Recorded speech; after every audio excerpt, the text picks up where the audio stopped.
오늘의 큐티 말씀은 마가복음 11장 12절부터 26절입니다. 제목 열매 없는 무화과 나무, 열매 없는 성전.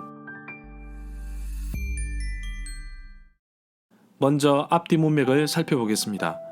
예수님의 사역을 지역으로 크게 둘로 나눈다면 마가복음 1장부터 9장은 갈릴리 지역에서 사역하셨고 10장부터는 유대 지방으로 장소를 옮기십니다.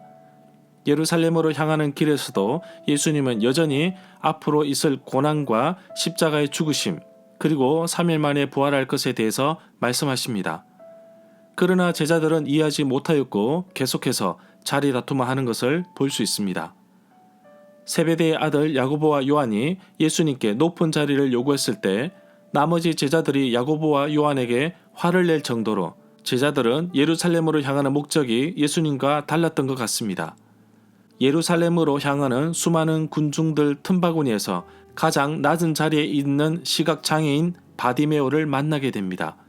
예수님은 바디메오의 육체적인 시력뿐만 아니라 영적인 시력도 회복시켜 주셔서 예수님과 함께 길을 따라 나서게 됩니다. 감람산, 올리브산 가까이 있는 벳바게와 베다니 마을에 도착했을 때 예수님은 나귀 새끼를 타고 예루살렘 성에 들어가십니다. 로마 왕들처럼 멋진 백마를 타신 것이 아니었습니다. 스가랴 9장 9절의 말씀을 이루시기 위해 비록 초라한 나귀 새끼를 타고 예루살렘에 들어오셨지만 수많은 사람들은 예수님을 마치 독립투사처럼 여겼습니다. 그리고 다음날 성전에 들어오셔서 청소를 하십니다. 예배를 드리는 사람 대신 장사하는 사람으로 가득 찬 모습을 보시고 예수님은 장사하는 사람들을 내어 쫓아내십니다. 그러자 종교 지도자들은 예수님을 제거할 계획을 세웁니다. 문단을 나눠보겠습니다. 12절부터 14절은 무화과 나무를 저주하심, 15절부터 19절은 성전을 깨끗하게 하심, 20절부터 26절은 무화과 나무가 죽음. 12절에 보면 무화과 나무를 저주하시는데 마가복음 11장 12절부터 14절, 마태복음 21장 18절부터 19절에 나옵니다. 이 구절에서 이튿날은 월요일입니다. 월요일에 예수님은 무화과 나무를 저주하셨습니다. 이 상징적인 행동은 메시아가 하나님의 나라의 새 시대를 시작하는 것을 준비하면서 이스라엘에 대한 심판을 선포한 것이라고 봅니다. 15절에 보면 성전을 깨끗하게 하시는데 마가복음 11장 15절부터 17절, 마태복음 21장 12절부터 13절, 누가복음 19장 45절부터 46절, 요한복음 2장 13절부터 22절에 나옵니다.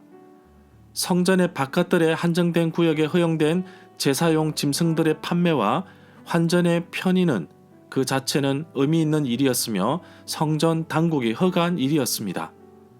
여기서 환전의 편의는 희생 제물들을 사기 위해 또는 성전세를 세겔로 지불할 수 있게 하기 위하여 세겔은 당시에 가장 가치 있는 통화였으며 성전세는 이것으로 납입해야 한다는 규정이 있었습니다. 16절에 보면 이 구절에서 성전 안으로 라는 의미는 당시에 많은 사람들이 예루살렘에서 감람산으로 가는 지름길로 성전 안뜰을 가로질러 다녔는데 예수님은 이것을 금지하신 것입니다. 17절에 보면 성경에 이렇게 쓰여 있는데 나의 집은 모든 민족의 기도하는 집이라고 불릴 것이다. 그런데 너희는 강도의 소굴로 바꾸었다고 말씀하십니다. 이 구절은 이사야 56장 7절의 말씀을 인용하고 있습니다. 내가 곧 그들을 나의 성산으로 인도하여 기도하는 내 집에서 그들을 기쁘게 할 것이며 그들의 번제와 희생을 나의 제단에서 기꺼이 받게 되리니 이는 내 집은 만민이 기도하는 집이라 일컬음이 될 것임이라. 이 구절은 예레미야 7장 11절의 말씀도 인용하고 있습니다. 내 이름을 일컬음을 받는 이 집이 너희 눈에는 도둑의 소굴로 보이느냐?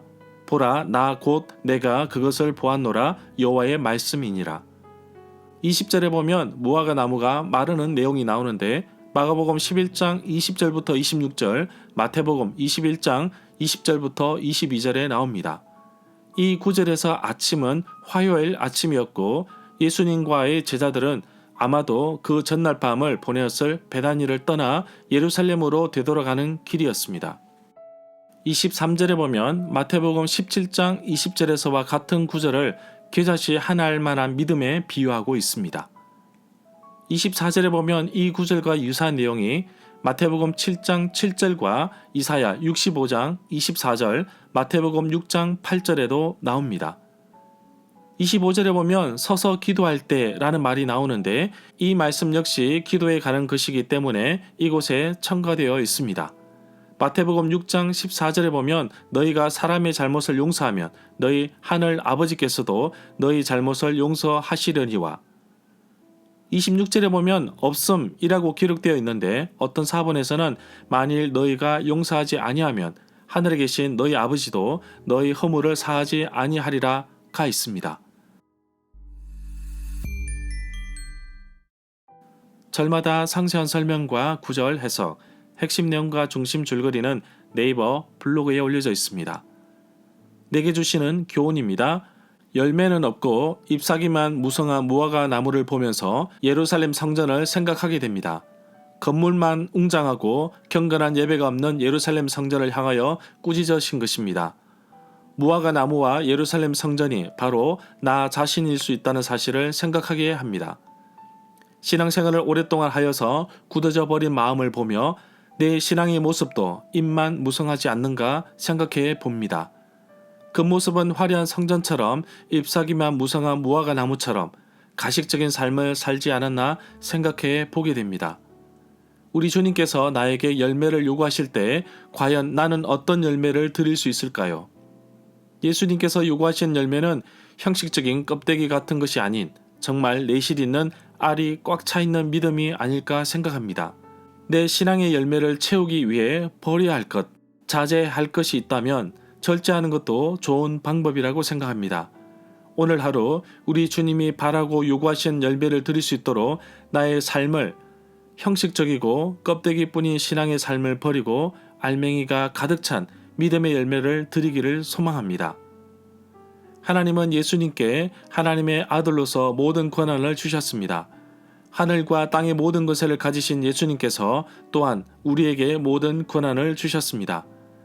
교회의 주인 되시고 역사의 주인 되신 예수님께서는 예루살렘 성전이 영원하지 않는 것도 아셨습니다. 결국 진정한 예배자가 없는 건물만 웅장한 성전은 그 역할을 다하지 못하고 무너지고 만 것입니다. 오늘날 한국교회도 마찬가지라고 봅니다. 하나님께 진정으로 드리는 예배가 없고 개인 욕심, 부흥에만 집착한 교회의 모습에서 정말 예수님의 말씀처럼 누구를 위한 교회인지 깊이 생각해 보게 됩니다. 한국 교회의 진정한 예배가 회복되기를 소망합니다. 다음 세대를 향한 이 세대를 향한 빛과 소금의 역할을 감당하는 한국 교회가 되도록 함께 기도하면 좋겠습니다.